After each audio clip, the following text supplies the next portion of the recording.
दोस्तों, जुपिटर हमारे solar system का सबसे बड़ा और सबसे खतरनाक प्लैनेट है, जिसके अंदर भी खतरा है और बाहर भी।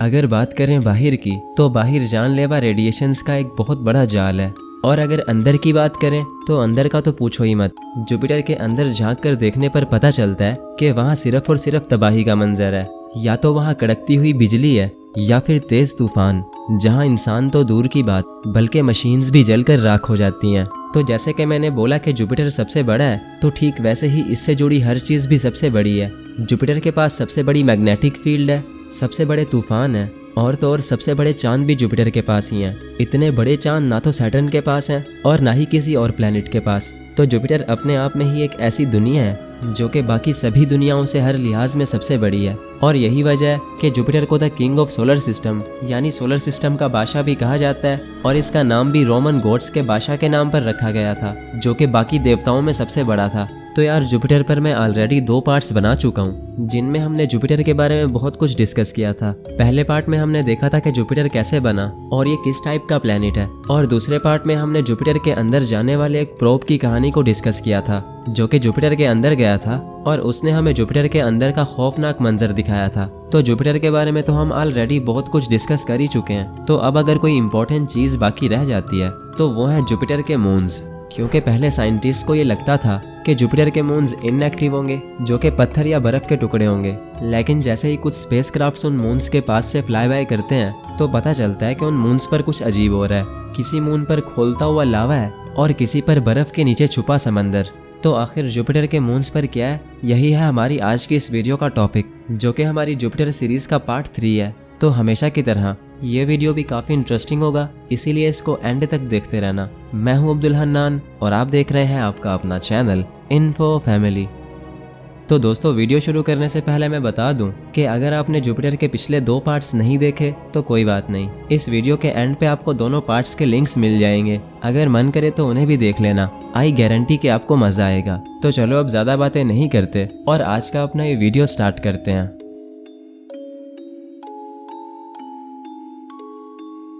तो दोस्तों, पिछले पार्ट में हमने देखा था कि कैसे साइंटिस्ट गैलीलियो नाम के एक स्पेसक्राफ्ट को डिज़ाइन करते हैं, जिसके साथ वो एक बड़े से प्रोब को भी अटैच कर देते हैं। उस प्रोब का काम था जुपिटर के अंदर जाना और ये पता लगाना कि जुपिटर के अंदर आखिर क्या है। और अगर बात करें स्पेसक्राफ्ट की, तो स्पेसक्राफ्ट का काम था जुपिटर और उसके 4 सबसे बड़े मून्स की स्टडी करना। तो खैर, उस प्रोब को स्पेसक्राफ्ट से अटैच किया गया और उन दोनों को जुपिटर पर भेज दिया गया। अभी स्पेसक्राफ्ट को जुपिटर तक पहुंचने में पूरे 5 महीने बाकी थे, लेकिन 5 महीने पहले ही उसके प्रोब को डिटैच कर दिया गया और जुपिटर पर भेज दिया गया। खैर, प्रोब का मिशन तो कंप्लीट हो जाता है, लेकिन स्पेसक्राफ्ट को अभी जुपिटर तक पहुंचने में पूरे 5 महीने बाकी थे। तो जब 5 महीने बाद वो स्पेसक्राफ्ट जुपिटर पर पहुंचता है, तो उसने जुपिटर के मून्स पर कुछ ऐसा देखा जिसका अंदाजा लगा पाना भी शायद मुश्किल था, क्योंकि साइंटिस्ट को लगता था कि जुपिटर के मून्स डेड और इनएक्टिव होंगे, जो कि बस पत्थर या बर्फ के टुकड़े होंगे।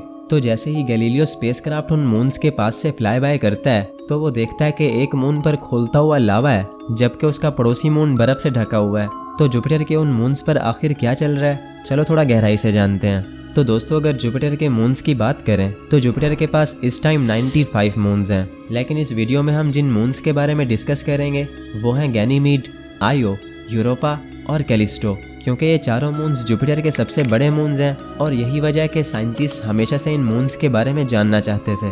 मज़े की बात तो ये है कि ये मून्स उस वक्त डिस्कवर हुए थे जब कोई भी टेक्नोलॉजी नहीं थी।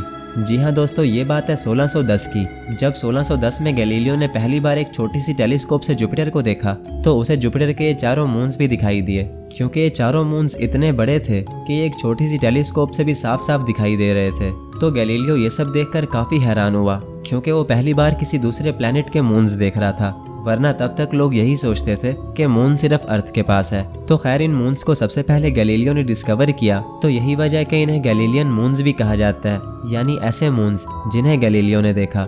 तो ऐसे ही जब गैलीलियो स्पेसक्राफ्ट को बनाया गया, तो स्पेसक्राफ्ट का नाम भी गैलीलियो इसी वजह से रखा गया कि उसको गैलीलियन मून्स को स्टडी करना था।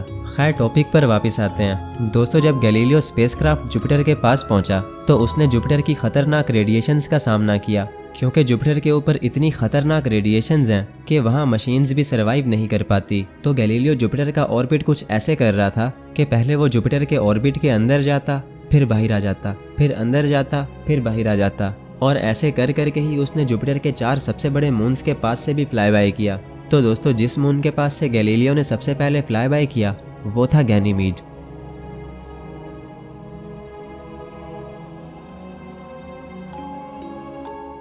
तो दोस्तों जब गैलीलियो गैनीमीड के पास से गुजरा तो उसने कुछ ऐसा देखा जो कि बिल्कुल अनएक्सपेक्टेड था। दोस्तों गैनीमीड हमारे सोलर सिस्टम का सबसे बड़ा चांद है, जो कि साइज में प्लैनेट मर्क्यूरी और प्लैनेट प्लूटो से भी ज़्यादा बड़ा है। साइंटिस्ट कहते हैं कि गैनीमीड इतना बड़ा है कि अगर ये जुपिटर की जगह पर होता और सन के गिर्द ऑर्बिट करता तो यकीनन हम इसे एक प्लैनेट मानते। तो जब गैलीलियो ने गैनीमीड के पास से फ्लाई बाय किया तो उसने ये कंफर्म किया कि गैनीमीड के पास अपनी एक मैग्नेटिक फील्ड है जो कि गैनीमीड खुद बना रहा है। अब ये काफ़ी इंटरेस्टिंग बात है क्योंकि मैग्नेटिक फील्ड ही एक ऐसी चीज़ है जो कि हमें सूरज से आने वाली खतरनाक सोलर विंड से बचाती है, और मैग्नेटिक फील्ड एक ऐसा कंपोनेंट है जो कि लाइफ के लिए बेहद ज़रूरी है। तो गैनीमीड हमारे पूरे सोलर सिस्टम का इकलौता ऐसा चांद है जिसके पास अपनी मैग्नेटिक फील्ड है। इनफैक्ट गैनीमीड के अलावा किसी भी चांद पर मैग्नेटिक फील्ड तो दूर की बात, बल्कि मैग्नेटिक फील्ड का नामो निशान भी मौजूद नहीं है। और अगर हम बात करें प्लैनेट्स की तो मार्स और वीनस जैसे प्लैनेट्स के पास भी अपनी मैग्नेटिक फील्ड नहीं है, जो कि हमारे सोलर सिस्टम के प्लैनेट्स हैं। तो एक चांद के पास मैग्नेटिक फील्ड का होना काफ़ी अजीब बात है। और ऐसे ही जब साइंटिस्ट ने गैनीमीड की उस मैग्नेटिक फील्ड को देखा तो उन्हें यकीन सा नहीं हुआ। ऐसे ही दोस्तों गैनीमीड के बारे में एक बात जो और पता चली वो ये थी कि गैनीमीड की क्रस्ट के नीचे समंदर है जिसे अब तक देखा तो नहीं गया, लेकिन उसके होने के स्ट्रॉन्ग एविडेंस मिले हैं।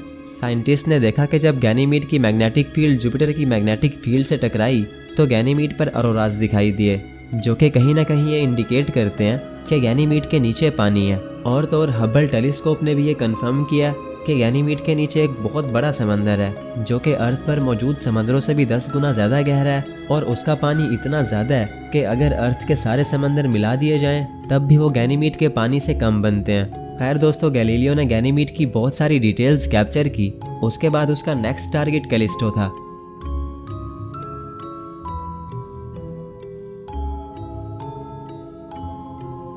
दोस्तों गैनीमीड के बाद गैलीलियो ने कैलिस्टो के पास से फ्लाई बाय किया और उसकी बहुत सारी डिटेल्स कैप्चर की। तो अगर कैलिस्टो की बात करें तो कैलिस्टो जुपिटर का दूसरा सबसे बड़ा चांद है, जो कि साइज में लगभग प्लैनेट मर्क्यूरी के जितना है। कैलिस्टो की सबसे खास बात यह है कि इसके पास एक बहुत ही अजीब सरफेस है।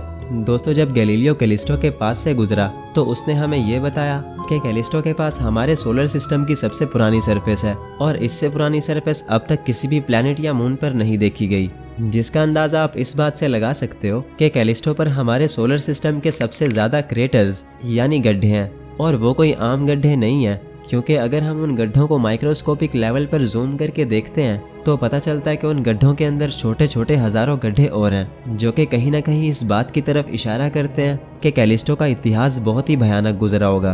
कैलिस्टो पर हज़ारों या फिर लाखों सालों तक एस्ट्रॉइड्स की बारिश हुई होगी, जिसकी वजह से कैलिस्टो का ये हाल हुआ होगा। खैर कैलिस्टो के बारे में बताने को और भी बहुत कुछ है, लेकिन वो सब हम इस वीडियो में कवर नहीं कर सकते। उसके लिए मैं कैलिस्टो पर अलग से वीडियो बना दूंगा। तो कैलिस्टो के बारे में इतना ही। अब चलते हैं तीसरे मून की तरफ। दोस्तों कैलिस्टो के पास से फ्लाई बाय करने के बाद अब बारी थी आयो की।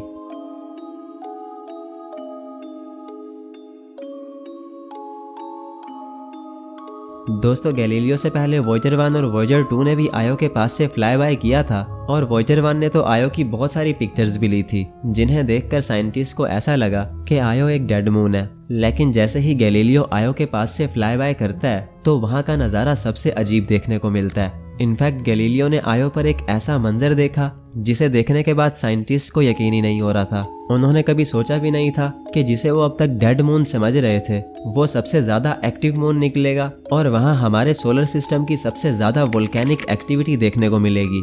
जी हाँ दोस्तों, आयो जुपिटर का तीसरा सबसे बड़ा मून है, जो कि साइज में हमारे मून से भी थोड़ा सा बड़ा है। जब गैलीलियो आयो के पास से गुजरा तो उसने देखा कि आयो पर लगभग 400 वोल्केनोज हैं, जो कि हाईली एक्टिव हैं। इतने एक्टिव वोल्केनोज आज से पहले किसी भी प्लैनेट या मून पर नहीं देखे गए। तो अगर हम आयो को हेलिश मून कह दें तो शायद गलत नहीं होगा, क्योंकि आयो का एनवायरनमेंट ऐसा है जैसे कोई जहन्नुम हो। आयो पर हर जगह लावा ही लावा है। वहाँ लावा के बड़े बड़े प्लूम्स यानी फवारे देखने को मिलते हैं, जिनकी हाइट लगभग 500 किलोमीटर तक चली जाती है, जो कि इतनी ज़्यादा हाइट है कि उसे इमेजिन कर पाना भी मुश्किल है। अगर कंपैरिजन के तौर पर हम दुनिया के सबसे ऊंचे पहाड़ यानी माउंट एवरेस्ट को भी देखते हैं तो माउंट एवरेस्ट की हाइट भी 8.9 यानी लगभग 9 किलोमीटर है। अब कहाँ 9 और कहाँ 500। एक एस्टीमेट के मुताबिक ये पता चला है कि आयो पर जो लावा है वो अर्थ के लावा से भी काफ़ी गर्म है, क्योंकि आयो जुपिटर के सबसे पास वाला गैलीलियन मून है जो कि जुपिटर के बहुत ही क्लोज ऑर्बिट करता है। तो यही वजह है कि जुपिटर की सबसे ज़्यादा टाइडल फोर्सेस आयो पर एक्ट करती हैं, जो कि आयो को अंदर ही अंदर एक नींबू की तरह नचोड़ती रहती हैं। खैर आयो भी एक लंबा टॉपिक है, तो इस पर भी अलग से एक वीडियो बन सकता है। तो चलो अब आगे बढ़ते हैं और चलते हैं चौथे मून की तरफ। दोस्तों एक एक करके गैलीलियो ने गैनीमीड, कैलिस्टो और आयो के पास से तो फ्लाई बाय कर ही लिया था, तो अब बारी थी यूरोपा की।